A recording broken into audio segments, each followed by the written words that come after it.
नमस्कार, आप देख रहे हैं 4 टीवी और आपके साथ मैं हूं प्रियंका सिंह। हमारे इस खास बुलेटिन में आप सभी का एक बार फिर से बेहद स्वागत है। बुलेटिन का आगाज करेंगे बड़ी और अहम खबर के साथ। एलन मस्क ने ट्रंप सरकार से अपना नाता तोड़ लिया है। बड़ी और अहम जानकारी हम आपके साथ साझा कर रहे हैं। एलन मस्क ने ट्रंप सरकार से अपना नाता तोड़ लिया है। ट्रंप के सलाहकार के पद से मस्क हट चुके हैं। मस्क ने एक्स पर इस पूरी घटनाक्रम को लेकर के जानकारी साझा की है। टेस्ला सीईओ मस्क ने ट्रंप से दूरी बनाई है। मस्क का ट्रंप से जो है ये दूरी देखी जा रही है। माना जा रहा है कि सियासी मसलों के कारण ये दूरी बनाई गई है।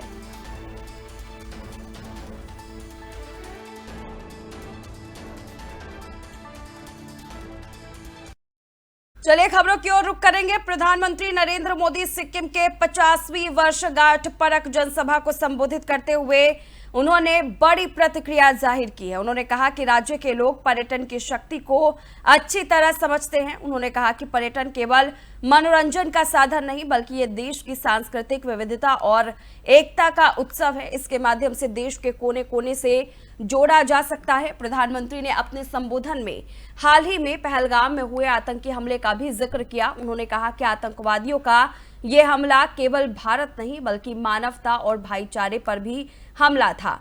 इस हमले में कई निर्दोष लोगों की जान गई और देश के कई परिवारों की खुशियां छीन ली गई। उन्होंने कहा कि आतंकवाद भारत को बांटने की साजिश कर रहे हैं, लेकिन आज का भारत पहले से कई अधिक एकजुट और शक्तिशाली है। पीएम मोदी ने बताया कि भारत ने ऑपरेशन सिंदूर के तहत आतंकियों को करारा जवाब दिया है।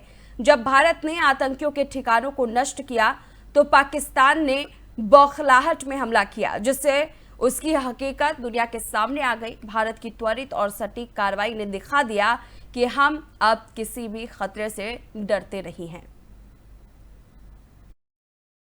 सिक्किम के आप सभी लोग पर्यटन की पावर को भली भांति जानते हैं, समझते हैं। टूरिज्म सिर्फ मनोरंजन नहीं है, ये डायवर्सिटी का सेलिब्रेशन भी है। लेकिन आतंकियों ने जो कुछ पहलगाम में किया वो सिर्फ भारतीयों पर हमला नहीं था, वो मानवता की आत्मा पर हमला था, भाईचारे की भावना पर हमला था। आतंकियों ने हमारे अनेक परिवारों की खुशियों को छीन लिया। उन्होंने हम भारतीयों को बांटने की भी साजिश रची।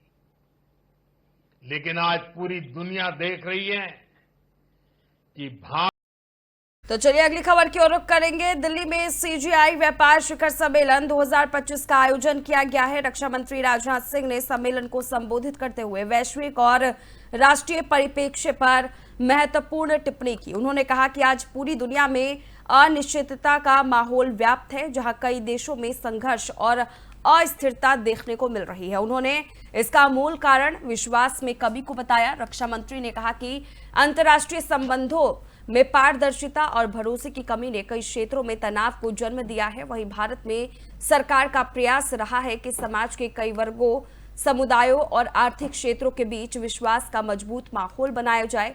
उन्होंने कहा कि भारत ने इस दिशा में उल्लेखनीय सफलता प्राप्त की है और विश्वास को अपनी नीति का केंद्र बिंदु भी बनाया है। इसी के चलते देश में सामाजिक और आर्थिक क्षेत्र में स्थिरता और प्रगति देखने को मिली है। राजनाथ सिंह ने इस मौके पर उद्योग जगत को भी देश की स्थिरता और विश्वास के माहौल को और मजबूत बनाने में भागीदार बनाने का आह्वान किया। उन्होंने कहा कि विश्वास के आधार पर ही भारत एक वैश्विक शक्ति बनने की दिशा में मजबूती से आगे बढ़ रहा है।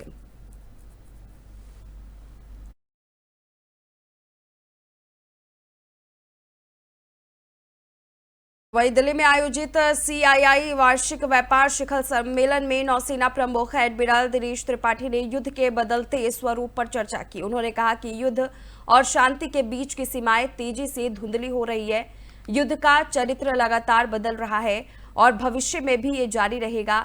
एडमिरल त्रिपाठी ने बताया कि वाणिज्यिक प्रौद्योगिक युद्ध को लोकतांत्रिक बनाती है, जिससे गैर सरकारी संगठन और व्यक्ति भी इसमें शामिल हो सकते हैं। उन्होंने कहा कि सटीकता के युग में अत्यधिक सटीक हथियार और बड़ी संख्या दोनों युद्ध की रणनीति में महत्वपूर्ण भूमिका निभाते हैं। इसके अलावा उन्होंने आतंकवाद जैसे गैर पारंपरिक खतरों को व्यापक संघर्ष का रूप लेने वाला बताया। उन्होंने अंतरिक्ष और साइबर डोमेन के साथ गैर संपर्क युद्ध को नई वास्तविकता बताया, जो बिना युद्ध विराम के संघर्षों को जन्म दे रहा है।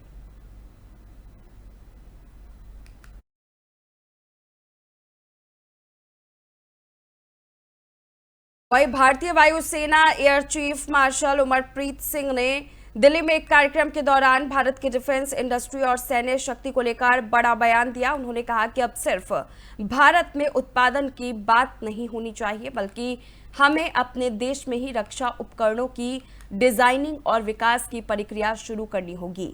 एयर चीफ ने जोर दिया कि सेना और उद्योग के बीच विश्वास बेहद जरूरी है, तभी देश की आत्मनिर्भरता की दिशा में कदम आगे बढ़ सकते हैं। उन्होंने ये भी कहा कि थल और जल शक्ति के साथ वायु शक्ति अब हर अभियान की अहम जरूरत बन चुकी है। ऑपरेशन सिंदूर इसका सबसे बड़ा उदाहरण है। एयर चीफ ने अपनी बात को मजबूती में रखते हुए कहा कि एक बार जो हमने कमिट कर दिया, फिर मैं अपने आप की भी नहीं सुनता।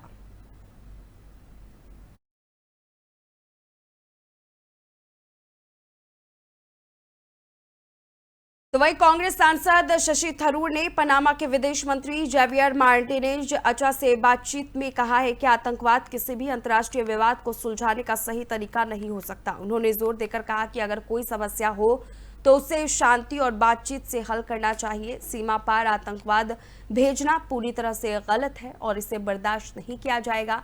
थरूर ने यह भी कहा कि आतंकवादियों के पीछे जाने की जरूरत है और जो लोग उन्हें छुपाते, हथियार देते या ट्रेनिंग देते हैं, उन्हें भी जिम्मेदार ठहराया जाना चाहिए। इस बैठक में आतंकवाद के खिलाफ मिलकर के काम करने पर भी चर्चा हुई।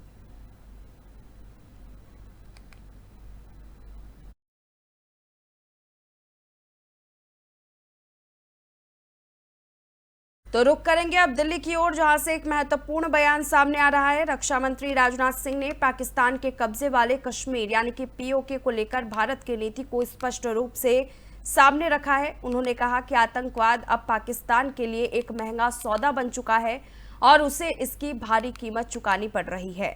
भारत ने आतंकवाद के खिलाफ अपनी रणनीति और प्रतिक्रिया को नया स्वरूप दिया है, जिसमें सख्ती और स्पष्टता दोनों शामिल है। राजनाथ सिंह ने स्पष्ट किया कि अब पाकिस्तान के साथ किसी भी बातचीत का विषय केवल आतंकवाद और पीओके होगा। रक्षा मंत्री ने कहा कि पीओके में रहने वाले लोग हमारे अपने हैं और वे भारत से गहरा जुड़ाव महसूस करते हैं। उन्होंने पीओके के निवासियों की तुलना महाराणा प्रताप के छोटे भाई शक्ति सिंह से की, जो अलग तो हुए लेकिन अंततः अपने मूल के साथ जुड़े रहे। भारत ने हमेशा प्रेम और एकता की भावना को प्राथमिकता दी है। उन्होंने आश्वासन दिया कि वो दिन दूर नहीं जब पीओके भारत की मुख्यधारा में शामिल होकर स्वयं कहेगा, मैं भारत हूं, मैं वापस आया हूं। उनका मानना है कि पीओके का भारत में एकीकरण देश की सांस्कृतिक, सामाजिक और आर्थिक समृद्धि के लिए अत्यंत आवश्यक है।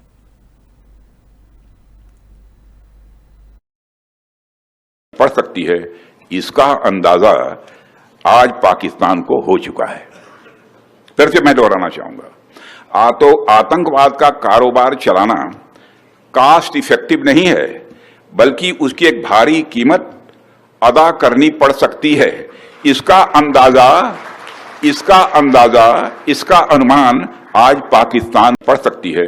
इसका अंदाजा। तो वहीं अलीपुरद्वार में प्रधानमंत्री नरेंद्र मोदी ने पश्चिम बंगाल को विकास की नई रफ्तार देने का ऐलान किया है। उन्होंने कहा कि केंद्र सरकार राज्य में बुनियादी ढांचे, नवाचार और निवेश को निरंतर गति दे रही है। सीजीडी यानी सिटी गैस डिस्ट्रीब्यूशन परियोजना के जरिए अब लोगों की सिलेंडर खरीदने की जरूरत नहीं होगी और उनके घरों में सीधे सुरक्षित गैस की आपूर्ति सुनिश्चित होगी। साथ ही सीएनजी स्टेशनों के निर्माण से हरित ईंधन सेवाओं का विस्तार होगा, जिससे न सिर्फ समय और पैसा बचेगा बल्कि पर्यावरण को भी राहत मिलेगी। पीएम मोदी ने इसे केंद्र की डोर स्टेप डिलीवरी नीति का शानदार उदाहरण बताया।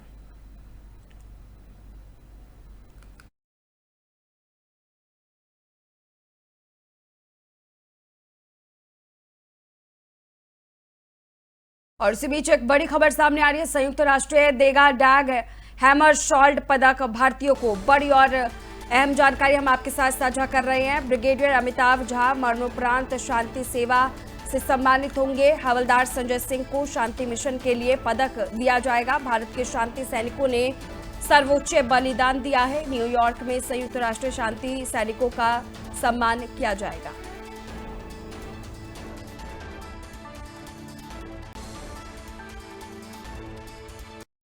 तो chief of defence staff general Anil Chauhan 30 मई से 1 जून 2025 तक सिंगापुर के दौरा पर रहेंगे। इस दौरान वे international institute for strategic studies द्वारा आयोजित शांग्री लॉ डायलॉग के 22वें संस्करण में हिस्सा लेंगे। शांग्री लॉ डायलॉग एक महत्वपूर्ण वैश्विक सुरक्षा मंच है जहां रक्षा और सुरक्षा के मुद्दों पर चर्चा की जाती है। इस यात्रा के दौरान जनरल चौहान कई देशों के रक्षा प्रमुखों और वरिष्ठ सैन्य नेताओं के साथ द्विपक्षीय बैठक करेंगे। इसमें ऑस्ट्रेलिया, यूरोपीय संघ, France, Germany, Indonesia, Japan, Netherland, New Zealand समेत कई और देश भी मौजूद रहेंगे। ये बैठकें सुरक्षा सहयोग को मजबूत करने और क्षेत्रीय और वैश्विक सुरक्षा चुनौतियों पर विचार विमर्श करने का एक अवसर प्रदान करेगी। ये दौरा भारत की रक्षा कूटनीति को मजबूती देने और वैश्विक सुरक्षा के प्रति उसकी प्रतिबद्धता को दर्शाने में महत्वपूर्ण भूमिका निभाएगा।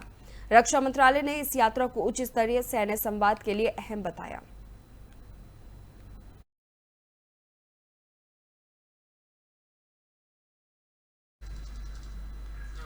चलिए खबरों में आगे बढ़ेंगे। दिल्ली की मुख्यमंत्री रेखा गुप्ता ने लोकनायक जयप्रकाश नारायण अस्पताल का दौरा कर 3 अहम स्वास्थ्य परियोजनाओं का उद्घाटन किया। इसमें सबसे पहले शामिल है मेडिकल जेनेटिक्स विभाग, जो देश का चौथा और दिल्ली का पहला ऐसा सेंटर होगा जहां बच्चों के आनुवांशिक विकार सिर्फ 1 बूंद खून से पहचाने जा सकेंगे। दूसरा, नेट टेस्टिंग लैब का उद्घाटन किया गया, जिसकी मदद से अब रक्तदान करने वाले डोनर के खून की जांच 45 दिन नहीं बल्कि महज 2 दिनों में पूरी हो सकेगी। और तीसरी परियोजना के तौर पर लैक्टेशन मैनेजमेंट यूनिट की शुरुआत हुई है, जो नवजात शिशुओं और माताओं के पोषण को बेहतर बनाने की दिशा में एक बड़ा कदम माने जा रहे हैं।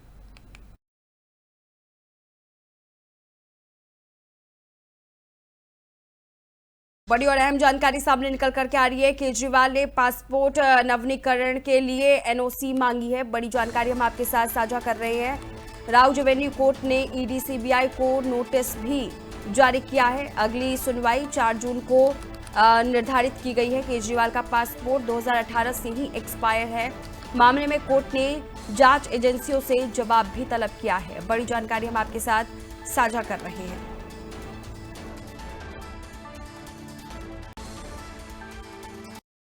तो नागपुर से कांग्रेस नेता विजय वडेट्टीवार ने मणिपुर को लेकर केंद्र सरकार पर बड़ा सवाल खड़ा किया है। वडेट्टीवार ने कहा है कि जब राज्य में राष्ट्रपति शासन के बावजूद स्थिति में कोई सुधार नहीं हो रहा तो बीजेपी और एनडीए को वहां सरकार बनाने का कोई अधिकार नहीं है। उन्होंने साफ कहा है कि कांग्रेस की मांग है कि पहले मणिपुर में सामान्य स्थिति बहाल की जाए, शांति लाई जाए और उसके बाद ही वहां चुनाव कराया जाए। वडेट्टीवार का ये बयान मणिपुर में लगातार जारी अस्थिरता और हिंसा के बीच आया है, जो राज्य की संवेदनशील स्थिति को फिर से सुर्खियों में ला रहा है।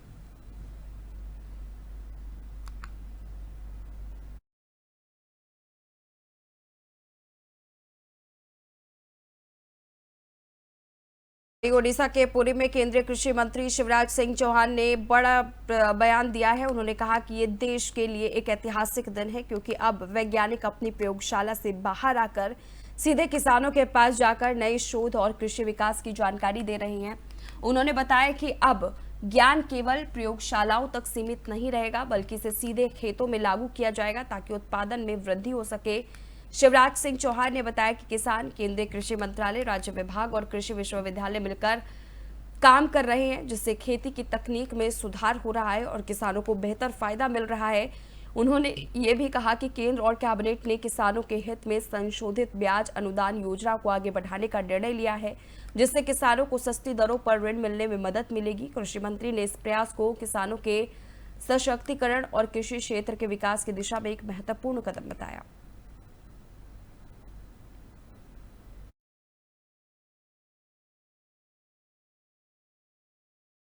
सभी का आज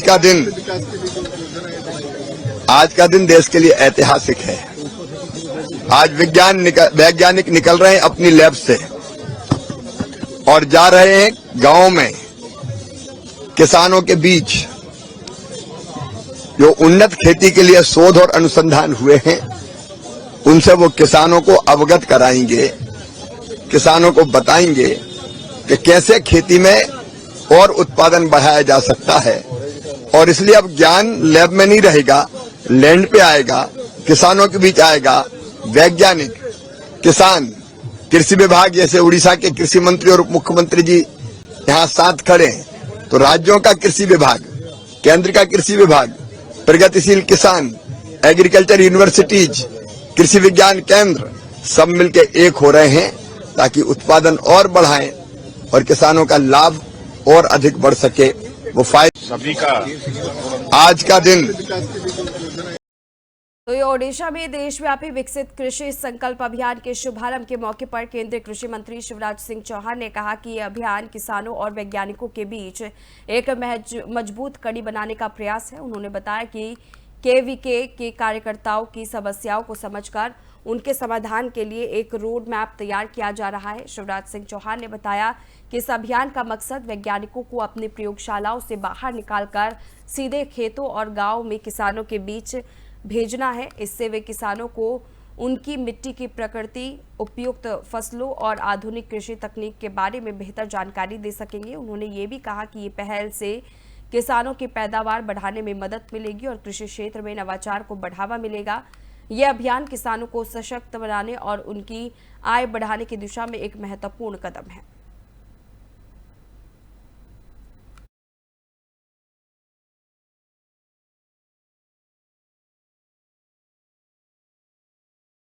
तो वही पूर्व केंद्रीय मंत्री और राष्ट्रीय लोक जनशक्ति पार्टी के अध्यक्ष पशुपति पारस ने छात्र इकाई के राष्ट्रीय अध्यक्ष आकाश यादव को 6 साल के लिए निष्कासित कर दिया है। ये कार्रवाई तेज प्रताप यादव और अनुष्का यादव से जुड़े विवाद के चलते की गई है। आकाश यादव अनुष्का यादव के बड़े भाई हैं। पार्टी ने इस निष्कासन का कारण आकाश यादव की कथित अनुशासनहीनता और पार्टी के हितों के खिलाफ कार्रवाई बताया है। इस फैसले के बाद राजनीतिक गलियारों में ये मामला चर्चा का विषय बना हुआ है।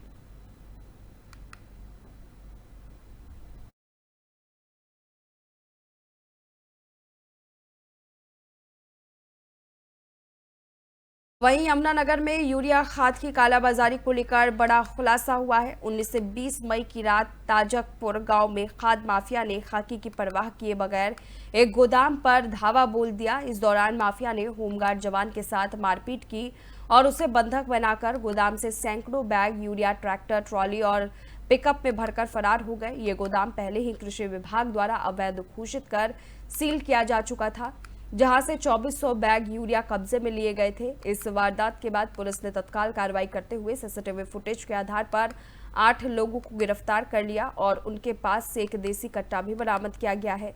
जांच में सामने आया कि नफीस और बिलाल नामक 2 लोग इस गैंग का नेतृत्व कर रहे थे और पूरे यमुनानगर में यूरिया की कालाबाजारी का नेटवर्क चला रहे थे। ये लोग ब्लैक में यूरिया प्लाईवुड फैक्ट्रियों तक पहुंचा रहे थे। पुलिस ने कहा कि अभी 7 और आरोपी फरार है, जिनकी तलाश जारी है। पकड़े गए आरोपियों को कोर्ट में पेश कर 3 दिन का पुलिस रिमांड लिया जाएगा, जिससे और भी खुलासे होने की उम्मीद है।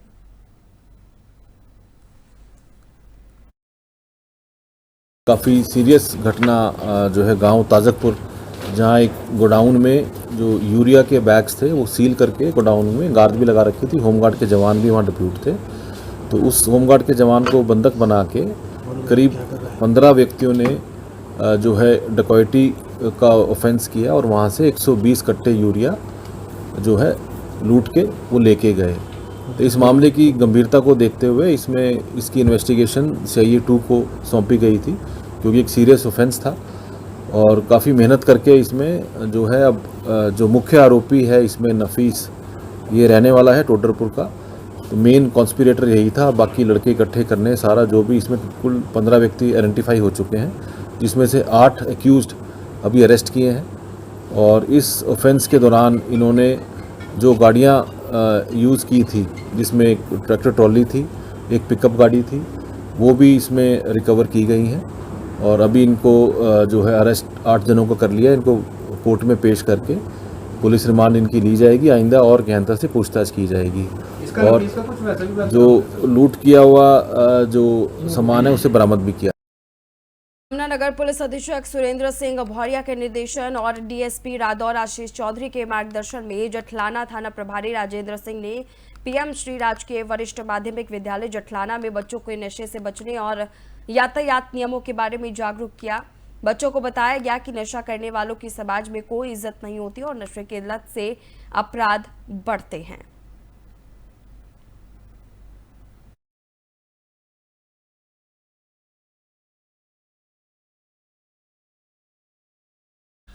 और चलिए आगे बढ़ेंगे, अगली खबर आपको बताते हुए चले दिल्ली से है, जहां पर आईआरसीटीसी होटल घोटाला मामले को लेकर के दिल्ली कोर्ट ने सख्त रुख अपना लिया है और फैसला सुरक्षित रख लिया है। लालू प्रसाद यादव समेत अन्य आरोपियों पर केस दर्ज किए गए हैं। जांच एजेंसी ने भ्रष्टाचार के आरोप दायर किए थे।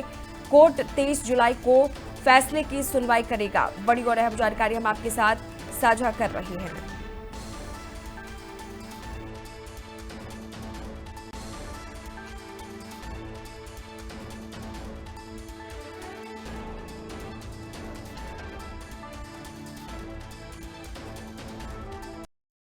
एक और बड़ी अपडेट आपके साथ साझा करते हुए चले, बिहार में 11 कोरोना मरीज पाए गए हैं। बड़ी और अहम जानकारी हम आपके साथ साझा कर रहे हैं। पटना एम्स की 6 नर्स कोविड पॉजिटिव है। 4 मरीजों को अस्पताल में भर्ती किया गया है। पटना के 92 प्राइवेट अस्पतालों को अनुमति मिली है। बड़ी और अहम जानकारी हम आपके साथ साझा कर रहे हैं।